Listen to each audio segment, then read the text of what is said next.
guys, my name is Ella Games, and welcome back to Let's Play The Letter. Where we last left off, we are continuing with Ashton's long-ass chapter. It's going to take so long. But anyways, Ashton was just booted off the case, investigating Luke Wright. It was the...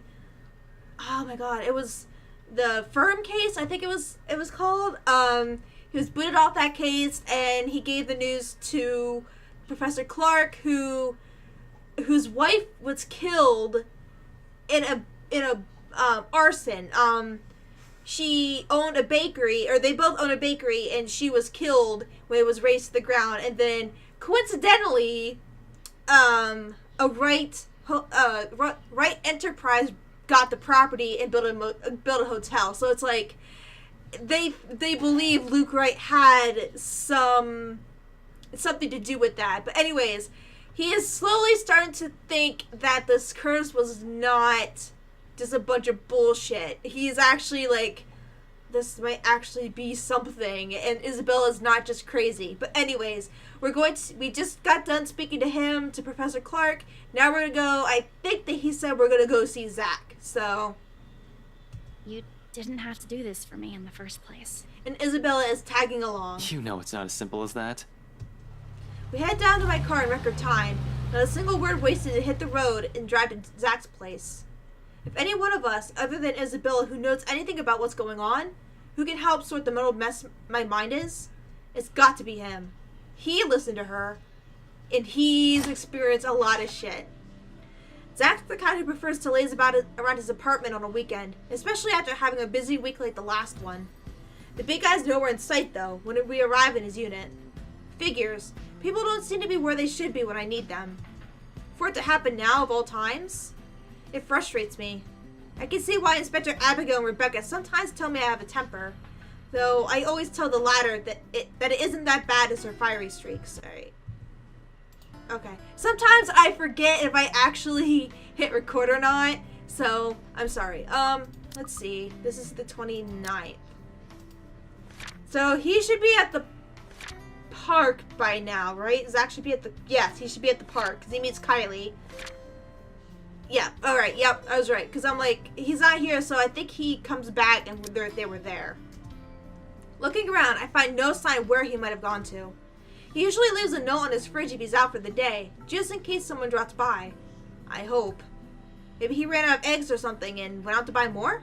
Buy some, whatever. He is out of eggs after all. A peek into his fridge confirms this, and it puts my running mind to rest for a while. He always has to have some, be it for an omelet or something he's baking. The guy always has a baker's dozen. Ash, should you be rummaging around? It's bad enough we went in here without asking for his permission. Chill, I'm just looking. Actually, I can also go for a fucking pie right now, but Zach's fridge is next to empty, save for a few leftovers from last night's dinner. All I can do is sigh as I close it behind me. If you see me take anything, feel free to call the police. Isabella's quick to shoot me a sharp glare, and another chuckle slips from me, for all this unease in my stomach. Nevertheless, the cheer only lasts no longer than a second, mostly because she hasn't been in the mood for any sort of friendly banter. It's the silence that's telling, and it's in a quiet Isabella. It's usually the first recipe for an incoming shitstorm. Do you always do this whenever you visit another person's house? Because I have a lot of questions about your methods. Just with Zach. I'm still worried for my friend, of course. Regardless of what's bothering Isabella, she's anxious too. She's been standing by the doorway for a good few minutes now, since we entered Zach's place in fact. Doesn't seem to know what to do with herself. But much as I want to ease this disquiet in her, her nervous tics are starting to get to me. The manner in which she makes herself smaller, the way she fidgets with her hands, clasping them one moment and unfurling them the next. It's distracting in a way that I badly want to ask what's wrong. I doubt she'll give me a straight answer though, and the best I can do is suggest ways to help her temper it, albeit discreetly. You don't have to hang around the door. You might be here for a while. You can sit down. She hesitates for a second, but after a brief internal battle with herself, she soon takes the empty seat by Zach's study table. Aren't we going to look for him? Sure, we can, but where are we going to start? I can think of a few places he might be, but Luxburn's a big city. I don't want to miss the big guy if we leave, and... I trail off, making a vague gesture in the general direction of Zach's bed. The messy bed suggests he was out in a hurry, He didn't even bother to fold the sheets. His cell phone's been left behind as well. Another odd thing, when he has made it a habit to never leave it behind in case a client calls. At least the locked door points to the fact that it wasn't a forced exit. We can take comfort in that. That seems to reassure her, but not so much. Understandable, anything might happen and completely letting our guard down is out of the question. In hindsight, we shouldn't have left Rebecca alone too. We'll have to check on her later. In the meantime, there's Zach to worry about, but with no other clue where he is, without his phone on with him, we have no choice but to wait. Sure, I can give the room another thorough run-through, but I don't think Zach will appreciate me upending his place. Isabella won't let me do that either. Besides, before I can think of snooping around even more, my stomach growls, reminding me I haven't eaten anything yet today. Isabella probably hasn't too. We were in a hurry. Might as well take this chance to cool down a bit, right? Anything to distract us, myself especially, so I don't just charge head first because of whatever paranoid scheme comes to mind. I have another person with me right now. I can't be reckless. Aww. Yang's! Yang's potato chips! Oh, the people who made this is called Yang Yang Mobile. Just saying. Returning to the kitchen, the first thing I see is a bag of chips when I riffle through its cupboards. After muttering a permission and an apology its owner won't hear, I grab. Isabella doesn't miss shooting me another glower, though she doesn't really make an effort to stop me this time. My offer of food has been completely ignoring me while. So instead, I sat myself on Zach's old couch and turned on the television. Her silence may not be too heavy, but it sure as hell is awkward. The screen lights up, right as some awful noontime drama starts airing on Channel Time. Nothing like sitting in front of the TV with a mindless drone running in the background to waste away the time. And waste it away we do. The afternoon has hit its last few hours when the movement comes from the other side of the door, and Zach's heavy treads break through the monotonous drivel from the TV. The lock clicks, the knob turns, and slowly it swings open to reveal a very exhausted-looking Zach. What? Did he run a marathon? Sup, Z-Man? Hey, Zach. Sorry we just barged in here. Ash was... Relax. Z-Man gave me a copy of the key himself. Light as my tone might be, his arrival eases the restless edge in me. Who knows what I would have done if something bad has happened to one of my friends. Hearing his exasperated response is a relief too. If another minute has gone by without him showing up, I might resort to unconventional methods. Thankfully, it doesn't have to come to that. Only after you broke the 13th one? I can't keep replacing them every time you think it'd be a good idea to break into my apartment. And stop calling me Z-Man! I didn't break anything this time. Ash, just because I gave you a key doesn't mean you can just stroll in here whenever you want to. And hey, is that my... Yes, it is. It's scary how the friendly banter and easy smile can come naturally. I do it, even without thinking, and that speaks volumes about how comfortable I am around him. That's nice, isn't it? What makes me afraid of it, however, is the idea that a time might come where I might just do these on autopilot around him, without even meaning to, offend him in some way. The friendship we have might be closer than most I've shared with others, but there are boundaries you can't cross without the other's permission. Zach's been respectful of that so far, either asking about my parents or what happened to them. Me? How about he'll say, not so much. It's also this easy banter that makes me wish we can just stay like this. No worries, no problems, just potato chips and the debate on whether or not I deserve them. But as usual, something always cuts moments like this short, be it another more important business or a sudden unintentional shift in the mood. Of course he eats all of it. You know, I was saving that for the weekend. Did you at least share some with Bella? Don't worry about it. I'm good, Zach. Really? It's free food, you know? What was that you usually say? You don't say no to free food? What happened? No, I'm just not hungry. Her tone forces him to do a double take. Needless to say, despite noticing how strange Isabel is acting, Zach doesn't push it. The question is all too clear in his eyes when he glances my way, though, and I wish I could answer him. A shrug is really the only thing I'm able to give. During the entire ride here, Isabel has been unforthcoming as well. What am I supposed to do? I can't just force her to speak, can I?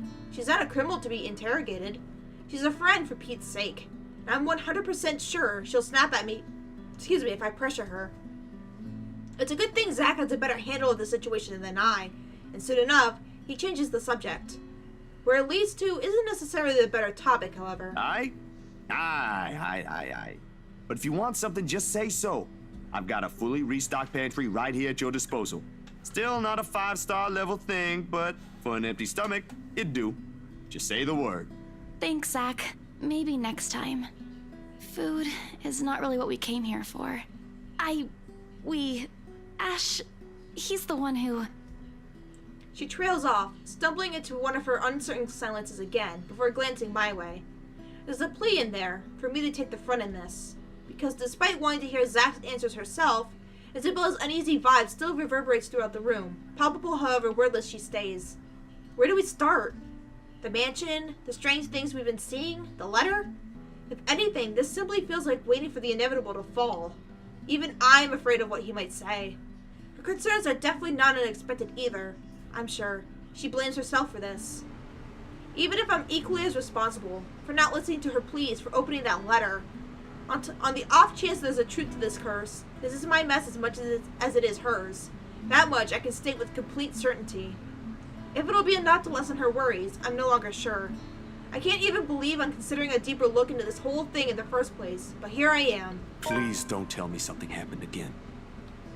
Kinda? No, nothing. None so far. And we're keeping it that way as much as possible. Ash, it's not that easy. This isn't some... We don't know that. Let me... Sometimes I amaze myself how much I try for her.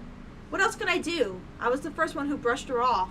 We've all been given our warnings that day, in that desperate, pleading tone of hers. And I just stood there, judging her. This? This is the least I can do.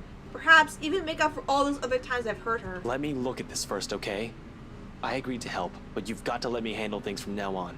I already told you everything. There must be something we're not seeing in this just yet. We'll sort this out, but no more silly ideas and running around on your own. You're making people worry more than necessary. Becca, especially. So everything's fine?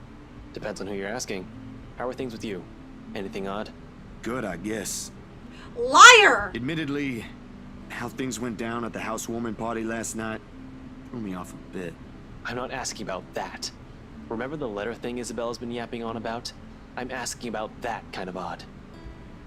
As expected, Zach starts to look like I've grown to second head.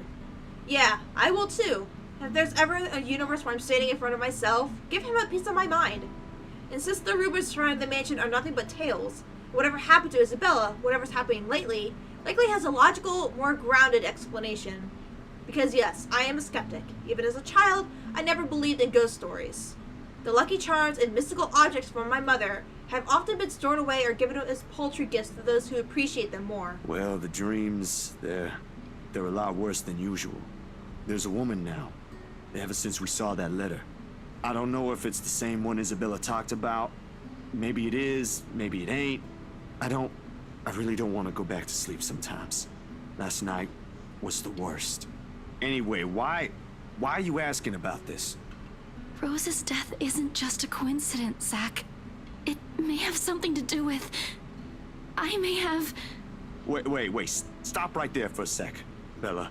I thought you ain't buying this stuff, Ash. Yeah, well, Just the other day, you said the exact same kinda thing. changed my mind.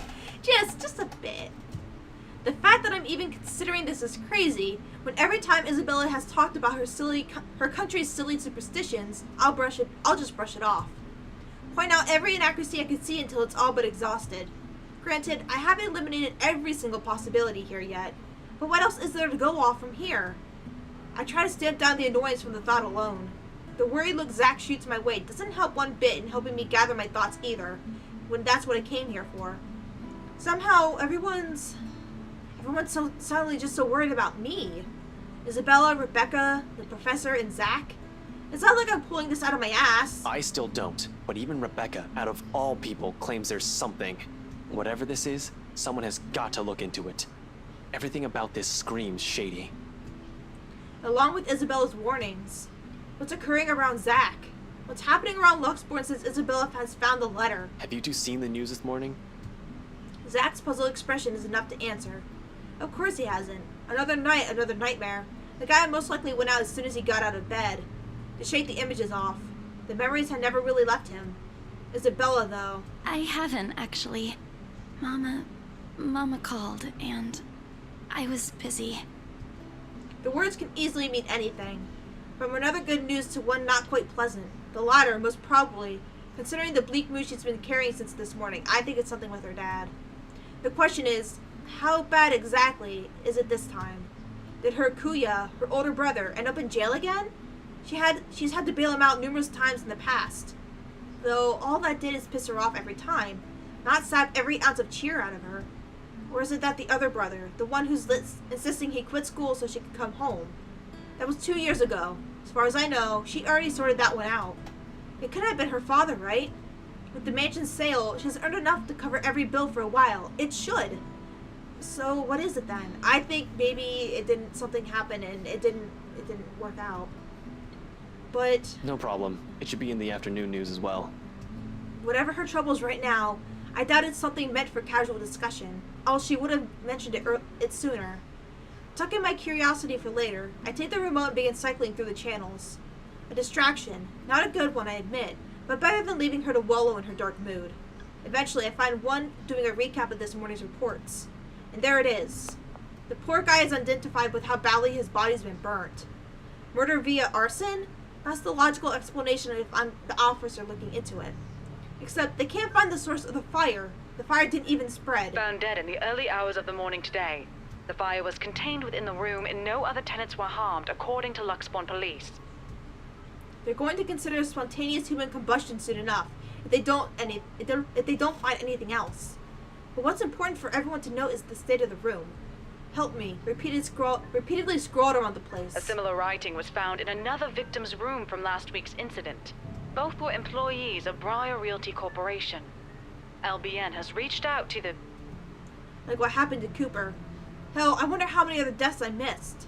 How many crime scenes had ended up in a similar state while I've been looking into right? The LPD is already thinking it's a serial killer at this point. How long until they consult the London Metropolitan? I'm not sure. The Anselm Butcher has always been an enigma, even to the people of the city. Gone for years, then in the next, one body after another is found. Wow! Merely handling the case has apparently driven the chief inspector insane years ago. He never did find out who committed those murders. Maybe now, this time... This is because of that thing, isn't it? I did this somehow. They all come out as a whisper. Her voice, her words. But each syllable lingers in the air, heavy with her guilt. All laid bare in this one moment of weakness. In the thick tension of the room, they strike harsher than any of the things that we've said. She has to understand, she has to know that she isn't the only one on this. No one has asked her to take this upon herself. Rebecca won't. Zach won't. I sure as hell won't. It ain't too late. We could still fix this. There's 3 of us here. 4 if you count Rebecca. No, she's staying away from this. I don't want to involve her in this any more than I already have. Both of you as well. I already said it. That's completely out of the question. Stop asking. Encouragements aside, this is still a whole fucking mess and we're in it blind. The only way to make it worse is if we start running around like a bunch of headless chickens. But I have a concrete plan now. Aside from those writings, there's another thing linking most, if not all, of those victims.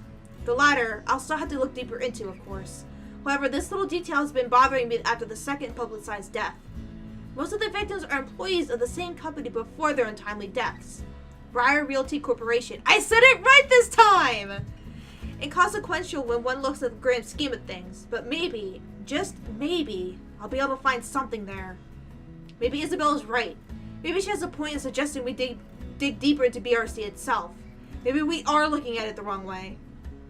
After all, despite the public's inquiries, the company has been quite suspiciously mum about the incidents. No matter where one looks at it, everything they're doing screams fishy, not just with the fast sale of the mansion. This entire time I've been ignoring it and treating it as a separate matter. But what if? I don't mention all this to Zach, of course. My suspicions are mine for the moment.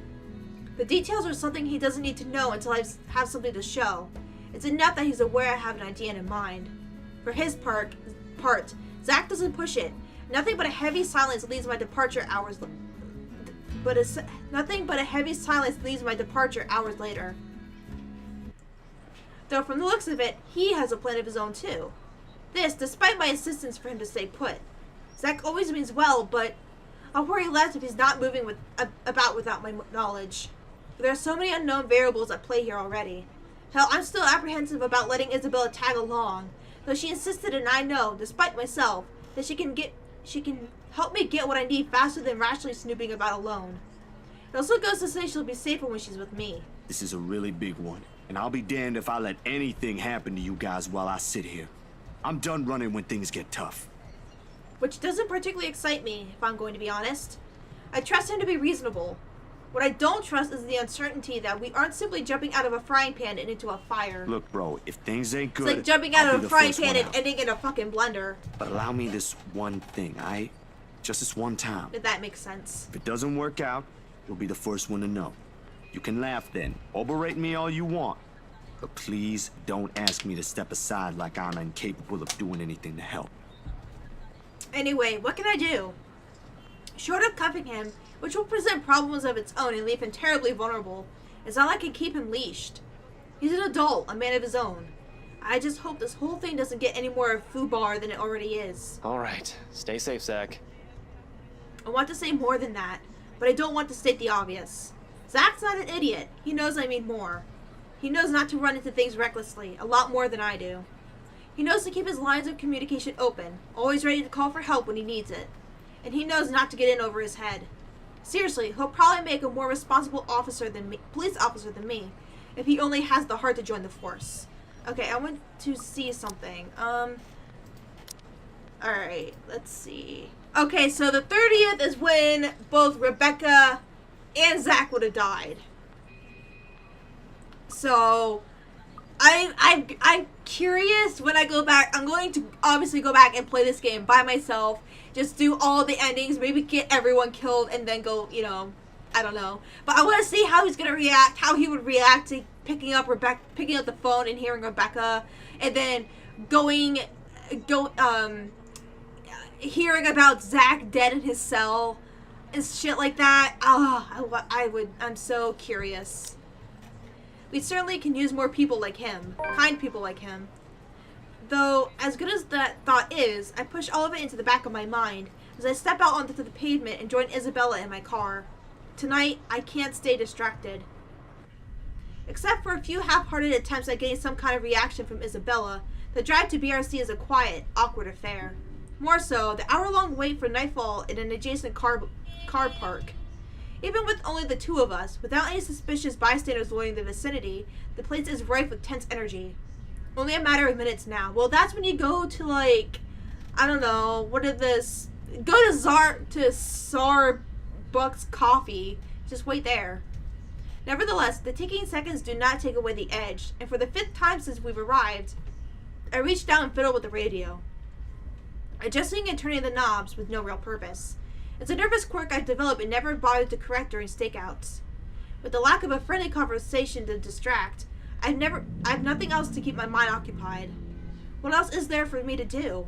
The person I can usually count on for a casual, out-of-the-blue chat refuses my attempts at starting one and remains stubbornly taciturn. Ash, out with it! If you have something to say. The way she quickly falters into silence after, in spite of the tone she takes, though, it makes me doubt if she really means everything she's telling me right now. She hasn't even glanced my way since our wait has started. Having second thoughts? You can still back out if you want. We're just going to my office. Why should I? Dunno. You can get in trouble, maybe. This isn't exactly legal. Scope BRC out, see if the real estate company has any more information that may be of help. That's the plan. There still might be some logical explanation, a human element behind this. Or is it a curse? Nothing is certain at this point in time. The only way to find out is to investigate. Things about Cooper, things about the other agents assigned to the Ermengarde mansion. According to Isabella, that's the last property the victims have worked on. Sure, I can also check out the station for full reports. See if I might find something new, or if someone else has caught anything that slipped my notice. That's the easiest semi-legal way. But I don't want to bump into Chief right now. The guys at the precinct will definitely throw me out as soon as they see me on his orders. Someone else has probably filed it under Someone has probably filed it under the Luke Wright case too, for further inspection. I'm not the only one working on it, after all, and those are off limits to me now. Yeah, no matter what authority I hold, I'll have to break into my own precinct if I want to so much to take a peek at anything. Not that my plan right now is any better. I'm just breaking into a different place, more or less, with a civilian to boot. The latter still doesn't sit well with me. It never will, especially this might put her in a very tricky position afterwards. She's been very careful when it comes to her work. Almost a model employee, as people would say. Wonder why she's throwing caution to the wind now. I'm not an employee here. I'm not supposed to be looking for any confidential stuff. Only people like you are privy to. If you mentioned earlier that this is your plan, I might have had enough time to think about it. I already promised to help if you need access to those files. I didn't think you'd want to see them this soon and in this way. Besides, the same goes for you, right? You were taken off your case. Won't you get in trouble with your boss? Maybe. Honestly, it's a toss-up between breaking into her office or into the Wright's mansion. News of BRC's downsizing and rumors that they might be going under isn't exactly restricted info. Damn. Even someone of Isabella's position within their company is aware of it. If that's the case, I'll have an easier time getting in here first. After all, why would someone want to break into a realty company? Been here many times before anyway, for casual visits when I want to bug Scaredy Cat. Over the years, I've grown more or less familiar with their security setup and how badly staffed their personnel is. Plus, it's an old building. Means their access protocols are old, if not outdated. Still, I can do this on my own, you know. Really? And how are you even planning to get into our office without an access card? Please explain. Well, I was going to pry open the card reader and use a gecko. You're a hopeless A case. gecko? I really want to know why no one has locked you up yet. Yet you're helping me with this. Willingly. I don't think that'll sit well with the Philippine embassy either. Chances are you'll probably get deported the minute they find out. Low blow, I know. But persuading her is worth a shot while she can still turn back. It's not like I don't have any means to get into the place unnoticed. With or without her, I have a way. At least I have a reason to be snooping about. My badge and rank can speak for me in case things go south. You? For a passing second, it seems to work. A hint of panic and hesitation flashes across her features when she looks to me with searching eyes. Then unexpectedly, it dissolves. Not behind the fear I'm anticipating, but underneath the telltale gleam of steel and iron. I'm not sure what she sees exactly, what she's hoping to find in that short while she holds my gaze. All of it merely goes unspoken, and no longer than a minute later, she simply averts her attention back to the window, training it once again at some point outside. Isabella, please, now's not the time. It's too late for that, Ash. Give it a rest. An appeal, spoken in a voice too harsh coming from her. Perhaps unintentional. Perhaps one that's already too exhausted of everything going on lately. It's hard not to conceive when she takes on that tone, and soon, despite myself, I sigh. Tucking away every concern I've been looking around, in favor of trusting her on this. According her the same confidence she'd implicitly given me all this time. Alright, okay, if that's what you want. And don't worry. I didn't mean what I said earlier. I won't let anything happen to you. Her lips briefly turn up in a smile, though none of the cheers it's meant to express reaches her eyes. Just get this over with, okay? Everyone should be out of the office by now. A fleeting exchange, but somehow, the uncertainty in her posture makes me wonder if she intended it as some kind of a comforting gesture. For me or for her, she deprives me of the opening to find out. Immediately, without saying another word, she exits the car, while I'm left scrambling and chasing after her. She's already at the side entrance, a hand raised on the card reader beside it, and another poised to push the door open when I catch up to her. Whatever doubt there has been in her face a while ago, it's gone. Concealed, hidden neatly away, during the short walk between the building's entrance and the car park. Seeing her like this makes it easy to believe my worries are unfounded, that things might go smoothly this time. Except nothing ever does. And short of stepping into the building's lobby, a different voice splashed from the nearby intercom. Gruff, still rough with sleep. A man likely in his late 40s to early 50s speaks from the other line. Possibly the guard currently assigned to the night shift. And where do you think you kids are going? It's late. Most offices in this building have already closed up shop for the weekend. He seems friendly enough, though one can't really tell from his voice alone. He might be the wary sort, for all I know. Keeping on an unconcerned face and aloof air won't hurt, until I figured out how to wiggle us out of this situation. Just come back on Monday if you have important business. But from the way Isabella's face brightens up, it looks as though getting through won't be too much of a task. She appears familiar with him. He's probably been working here for a few months already then. I'll give it about 4 to 6 months max. Otherwise, he would have recognized Isabella or me at first glance. I haven't shown my face here since I've been assigned to the firm case a year ago. In the first place, none of their security officers ever lasted a year in service. The longest was around 7.5. I'll get this guy around that before he gets fired or finds a better paying job. For the moment, his too friendly attitude is almost a gift. Hey, Seb! Oh, look who we have here. Been a few days since I last saw that ponytail in here, Santiago? Close enough. Wait, don't tell me yet. I'll get it right this time. Sanchez. You were closer the first time. Drat. I swear it is on the tip of my tongue. I just need a hint to remember. I take it back. This geezer's not going to last past this month. He can't even remember a regular employee's name. Alrighty, I'm sure of it this time. Centillon? Still a ways off, Seb. Isabella, we don't have all night. I know, just let me handle this. Sorry, Seb. Some other time. We're in a bit of a Shoulders hurry. cracked. I just need to get a few things from my cubicle. Important work stuff, you know? Is it okay if we drop upstairs for a sec? Oh, absolutely. No, go right ahead. As long as you have your access card with you, we're good. Not sure if I'm allowed to let your boyfriend in, though. Who, me? My what? Your boyfriend. The guy with you, isn't he? It's a fair observation, if I do say so myself. Needless to say, the silence that descends is both uncomfortable and terribly awkward. Although the latter's probably coming mostly from me, because in the next second, Isabella laughs. Laughs! Light, uninhibited, and full of mirth. More than the ones I've heard from her lately. A comforting sound, really, after seeing her in such a dour mood since this morning. Even as all of it subsides into mere chuckles sooner than I like. Oh, no! No. He's definitely not my boyfriend. She might as well have set it on fire and reduced it to dust while she's at it. Frankly, the number of no's in that sentence alone is a bit too much. Christ. One would have been enough to get the message across. Did she really have to put it that way? That's impossible! Stop being funny, Seb. I'll go on ahead, okay? She quickly shuffles inside with nothing more than a small wave. The last strains of her amusement filters through the door before it closes, leaving behind an even more awkward atmosphere for me to wade through. It would have been unbearable if I don't have to suffer through a stranger's amusement. Alas, what was me? Not the boyfriend, but close to it, huh?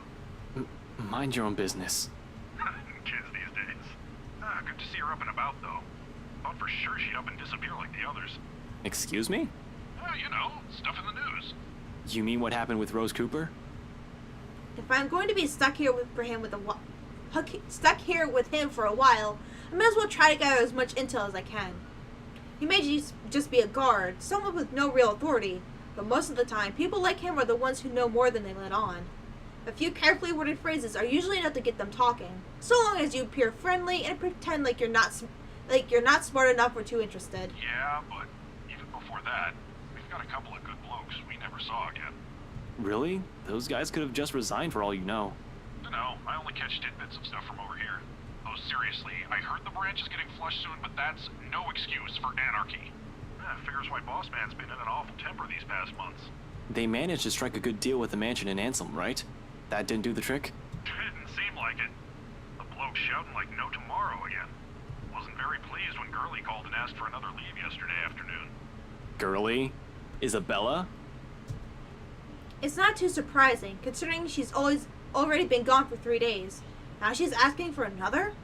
Not that it's a bad thing. It's within her rights as an employee, but Isabella rarely uses her work leaves. Yeah, poor Lassie if you ask me. She found him a buyer for that mansion after all. The least you could do is be considerate to her after a family member's passing. Wait, what? Oh no, he passed away. The rumors spreading around BRC, Rose Cooper, missing in action employees. All of it ceases to matter in that instant.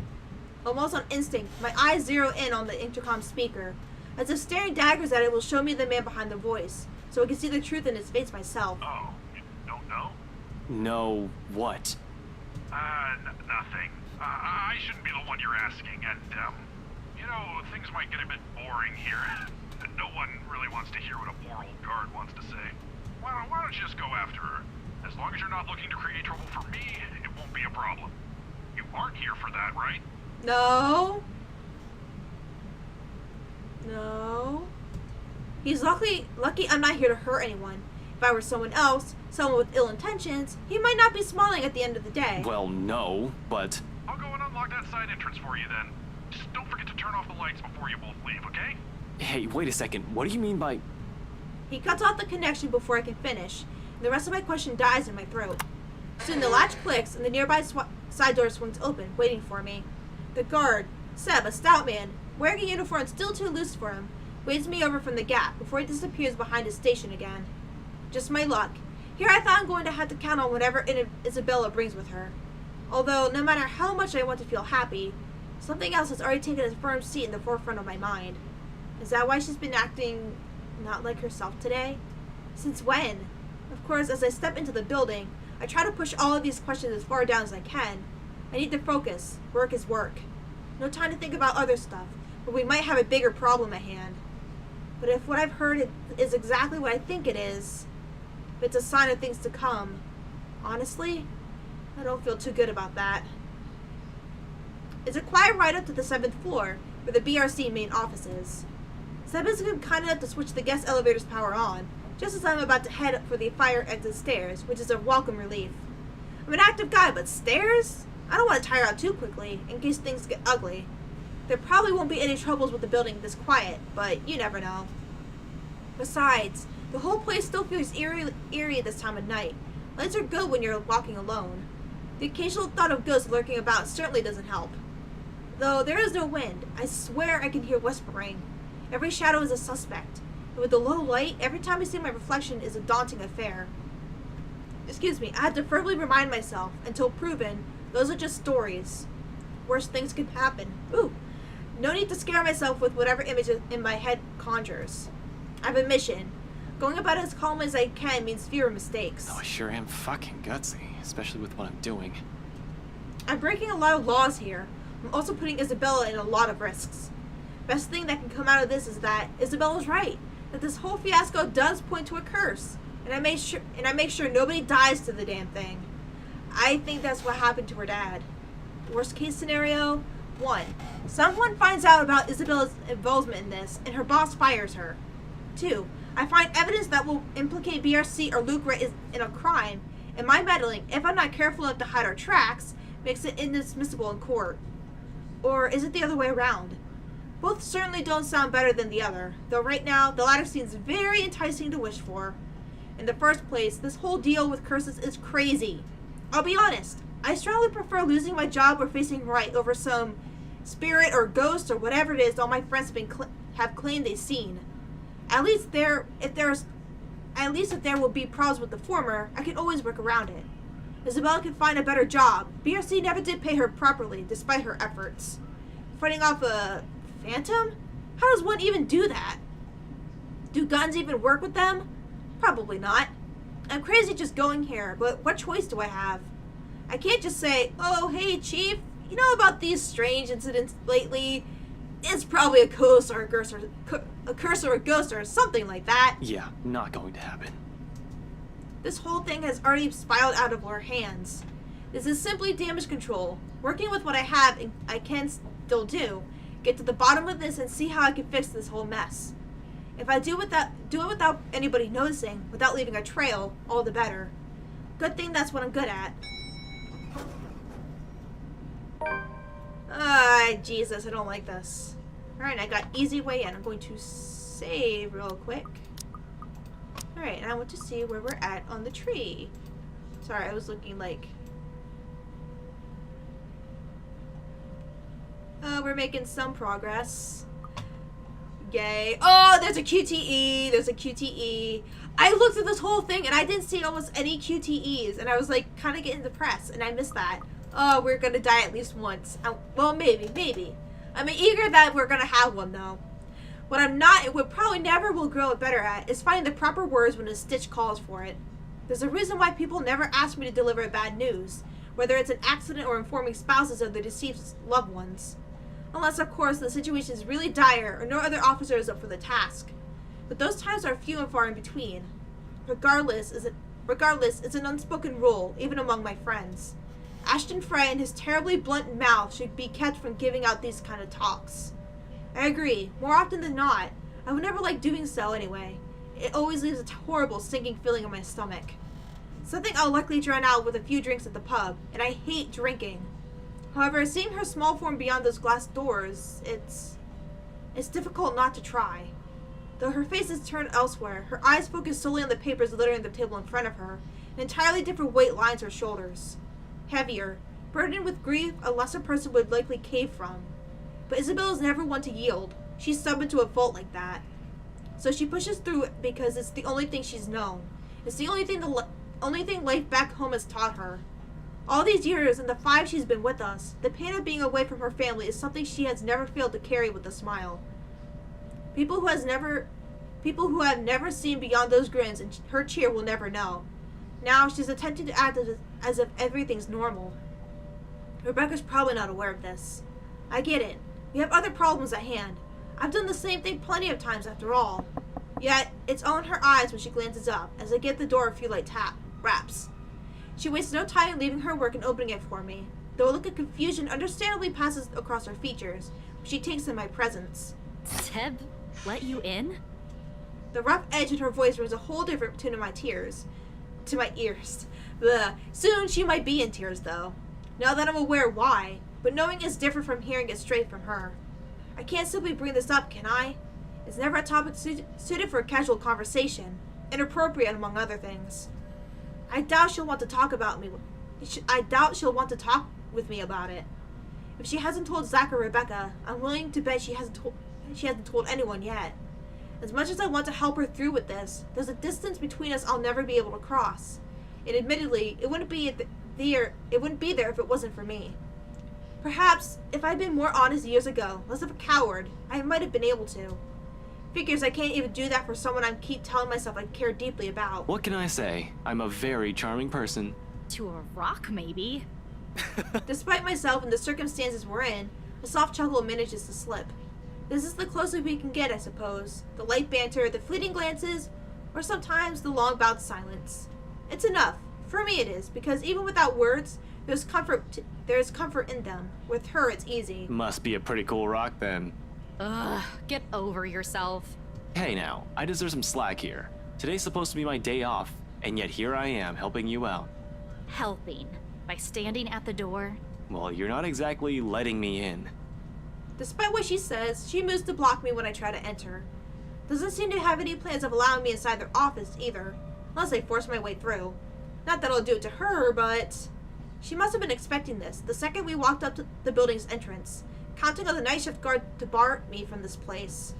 It's reassuring to know she's somehow worried about me, although it's a bit misplaced at the moment. Besides, her concerns aside, I really can't let her get into the thick of things without me. Not with all the problems on her plate right now. Isabella... Seriously, Ash. Seb might get in trouble for this. You might get in even bigger trouble with your boss. Shh. And you're not? We've already talked about this back at Zach's. It's out of the question. At least do it for Seb, please. He's a really nice guy. With the way things are going here, he's... On that, I agree with her. Seb's not such a bad fellow, from the short talk we had. Might be a little careless with his job and talks too much, but he means well. I'd hate to see the guy leave here with a bad record, in case something goes wrong. However, the anxious look she shoots back at the papers she left on the table bring an even bigger worry. Did you find something? Aside from what you told me about yesterday? Not yet. I'm not sure. I haven't started going through the files we have in the records room. Just the ones they handed to me in rows. Let me see. Wait, Ash! Isabella, I already promised you that no one's going to get in trouble after we're done here. Even Seb. I'll make sure we leave the place clean. Sorry for that little crackle. Her hesitation's still there, a split second of indecision as she tries to form an argument. Eventually, when nothing comes to mind, she steps aside. Okay, but we can't take the original files out of this office, clear? Not even a single sheet. We'll just have to make a copy. Don't worry, that's the plan.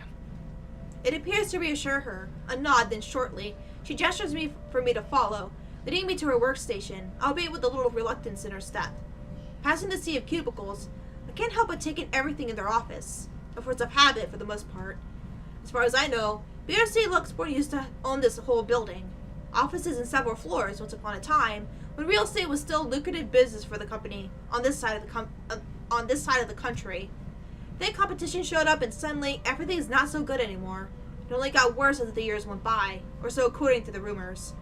Years later, the whole branch is just this floor, despite what the huge sign of the building's facade implies. Frankly, it's not too hard to believe when one looks at the state of this room right now. Almost empty in every sense of the word. Not only because it's beyond business hours, but most of the cubicles are devoid of any signs that speak about their owners. Desks have been cleared out. Not even a single indication of the person who once worked here remains, with the exception for the occasional company notice left behind tacked to the wall. Personal mementos are scarce, as if they've gone through a massive exodus. That'll be the downsizing, probably. With what's in the news, what happened to Isabella, it's impossible not to speculate and veer off to a more ominous territory. Of course, I shake it all off when she starts handing me the papers she has been looking through earlier. Focus. Excuse me, there's no point in whining or dwelling on this, when that's what we're here for in the first place. Find out what... Oh my gosh, I hate that. Find out what the real deal is in the old-fashioned way. Even if it means having to read through a shit ton of real estate papers and documents I normally wouldn't be interested in. My reluctance aside, Isabella's presence here is a whole other blessing. I can't imagine how long this will take if I push going in here alone. Is this everything? Where are the documents you mentioned? Still locked up in the records room. Do you need them now? Bring them here. Everything that has to do with the mansion's sale. Even those who worked on it during the renovations. The cleanup. Everything. Including your mandatory sign-in sheets. It's an odd thing to bring up. At least, it elicits a laugh from her before she heads for the records room. She remembers. And no matter how weak the sound of it is from her usual, it's a welcome thing to hear amidst the office stillness. Takes the edge off, if only for a little while. Reminds me that the Isabella I know is still in there, in spite of the load she visibly carries.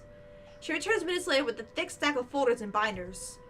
For the next half of the hour, we work in complete silence while we dig into every property files compiled in the folder. Not an easy task considering how thick the whole thing is, but there's two of us. In fact, Isabella does most of the work, sorting, separating the contracts, the employee list, and stuff we don't need into a neat pile. Just the correspondence and contracts for the restoration alone makes up a stack of papers that's an inch thick. Third-party service providers hired for the masonry, radiators, woodworking, plasterwork, slate roofing, and a whole bunch of other things are well documented.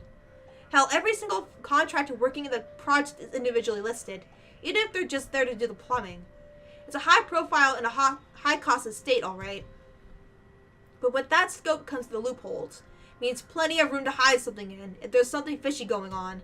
All I have to do is read through it, find a pattern that will prove or refute my suspicions. And it doesn't take long. Upon closer glance, despite the original owners shouldering the renovation costs, it'll be surprising if they manage to break even on the Ermengarde mansion. But with the additional expenses for the open house, the commission for their agents, and other overhead fees. At one point, the negotiations to get it listed under BRC's name almost broke down too. Some disagreement about the listing price. The owners wanted to be rid of it as quickly as possible, while keeping the worth at a profitable level. BRC was insisting on a higher amount, double what the appraiser suggested. This, plus the idea that their branch is closing, it wouldn't be too far-fetched to think that BRC Luxborn really is in the red, and the sale of the mansion could easily have been a desperate move to keep the branch afloat. No wonder the final sale happened as fast as it did. Did you know about this? No. They took it off our hands after I submitted the final documents for the sale. I didn't even know until I read this. I'm not sure if Rose did. I've only been given the key to the records room after she... Anyway, my So point she didn't kept all know the that files from me. the mansion sale was a last-ditch effort to keep the branch open, which apparently it didn't go well, so. Rose was the one who compiled everything from our side. And even then, she was probably not aware of this. There's only so much they let us know. After that, they just told us to wait for our commission, and that the legal team would handle the rest. The rumors are true. Huh. Seems so. Sheesh, this place is just unlucky, going bankrupt while the rest of this crap is happening. But this isn't what we're looking for. What we need is the who, the people aside from Isabella and Cooper involved in this business with the mansion, and how they are now. We can't do much with these contractors. They won't be on the file as employees. Still, Leave no stone unturned. Look at their names, see if anything jogs my memory. Get a copy of said names so we can look into their contract, their contract deals up. Check if anything comes from that. Aside from those, we shouldn't dwell on these. Although, with even 2 people working through the pile, the whole task still takes quite a while. It's a quarter of an hour later where we put down the papers with a sigh and move on to the clients. After every person, every important detail we may have been noted down. The clients next, upon Isabella's insistence. For that, the sign-in form from the open house comes in handy. It gives me a laugh when I spy the fake name I wrote on one of the sheets. What'd you write? Why'd I even pick this name? It sounds so lame. What'd you pick? Who's Ash Lee? Is that what you put? What name? Nothing important. Just focus on those Please! papers Is you it have. Ash Lee? You need to finish this soon. Is that an before Evil Seth Dead suspects anything. reference? She snatches the papers from my fingers before the thought of hiding it occurs to me. Not that there's much secret in it. Isabella found me that afternoon anyway. Though perhaps under the wrong assumption of why I'm there, but still. Ash Lee? I've been careless that day, telling Luke Ray without confirming where they were off to. While the butler's terribly efficient in keeping the rights engagements from public eye, there are other ways, if only I've given it the time of my day. In retrospect, I've been too eager, too important to be done with the case, to find something that'll crack it after a year. Maybe my failure goes as far as back as the day of the open house, not during the party last night. Yeah, well, I was pressed for time. Seriously? Ash Lee? Were you even trying? Oh, come on. You didn't even notice I was the one who wrote it down. Of course I wouldn't. Only an idiot would use his real name. It worked, though. Admit it. It's genius. Who would have thought, huh? She responds with a roll of her eyes, then drops the matter entirely by shoving the paper back to my hands. We relapse back to our respective tasks afterwards, wordlessly skimming through everything, read, set aside, get another one. It's almost methodical, and in the time we've been here, we both managed to work out a rhythm. There's not much time for friendly banter anyway. The clock is ticking down on us. I'm giving it another 30 minutes until Seb realizes we've been here far longer than what a simple, I need to get my stuff from my cubicle requires. The more we prolong our stay here, the more difficult it'll be to come up with an alibi. Of course, if he's sleeping on the job, it certainly works out to our advantage too. No need to think of excuses that can potentially branch off awkward, but there will be time to worry about that later. Looking back at the sign-in sheet, I spot Luke Wright and Hannah Wright listed up top. Not that I don't know about them already, of course, but scanning through the list, a name immediately comes to my attention. Madeline Williams. Okay. Something wrong? Huh? No, just that I remember this girl listed here. She frowns, moves her seat closer, and takes careful read at the sheet. There's a long moment before she speaks up again, but from the way she tenses, she appears to be expecting the worst already. What about her? She was with me, in the group following Cooper, when we toured the upstairs part of the mansion, I mean. Rather Okay. loud one, especially when we took a peek into the attic. Kept talking about the ghost stories the whole tour. I don't really see any. Did Hannah write? Oh, okay, never mind. I was like, okay. Oh my god, I'm stupid. I was like, okay, I can read these ones, but why can't I read these ones? It's because that's their. You have to print it and then you put it over. I don't really see any other ones that can be. Then, do you? Do you think she's... She was reported missing 3 days after. There was a ruckus at the precinct the day her kin filed it. Threats were naturally given at the lack of progress days later, desperate ones. Her family's willing to shell out all the cash they can just to find her, to no avail, unfortunately. Officer Benjamin has been in a bad mood ever since he spoke with them. But what can he do? What can we do? He's tied. We're all tied.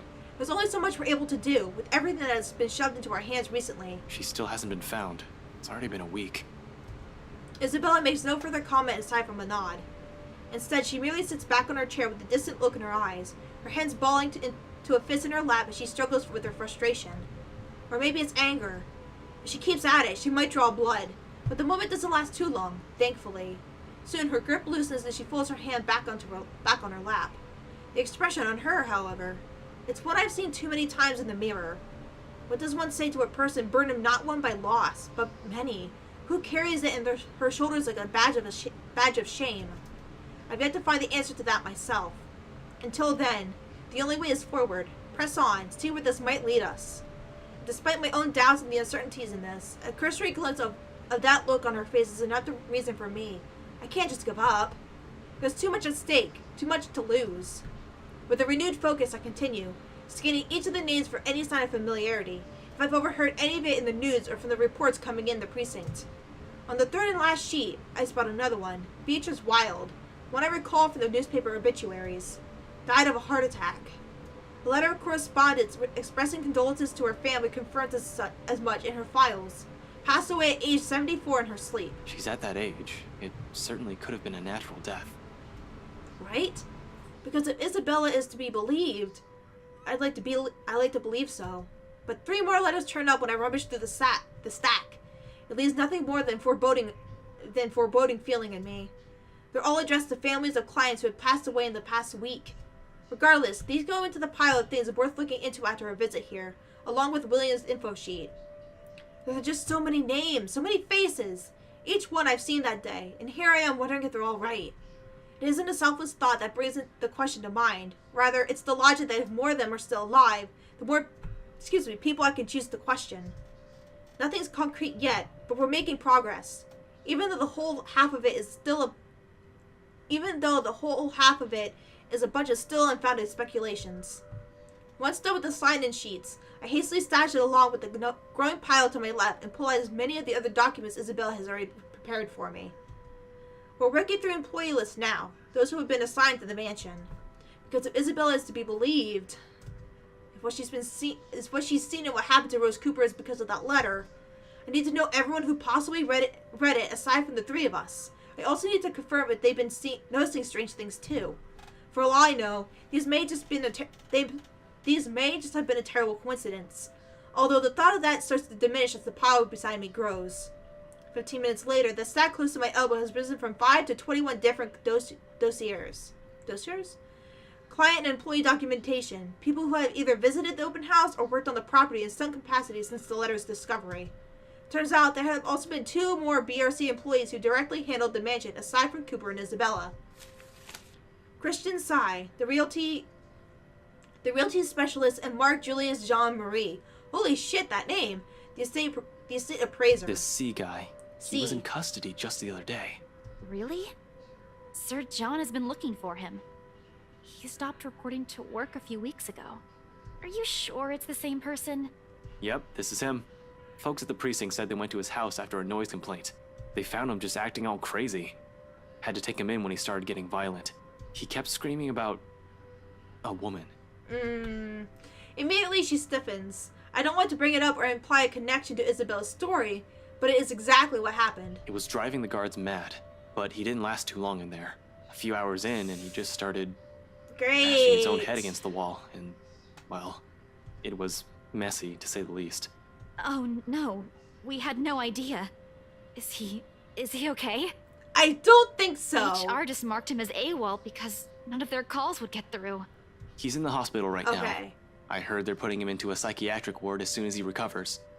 He's still a bit unstable.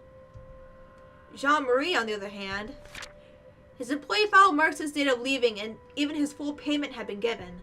Along with it, a letter to his family about the appraiser being found dead in the office. Communication is hush-hush, and there's mention of compensation if they don't talk about it to the media. Inspector Abigail has often scolded me for not regularly reading the reports, but I try to keep up to date as much as I can. When I do, I make sure I'm aware of the gist of what's going on in my city. This has never reached the police's ears or the health and safety executive. Do you know about this guy? One glance at her says everything.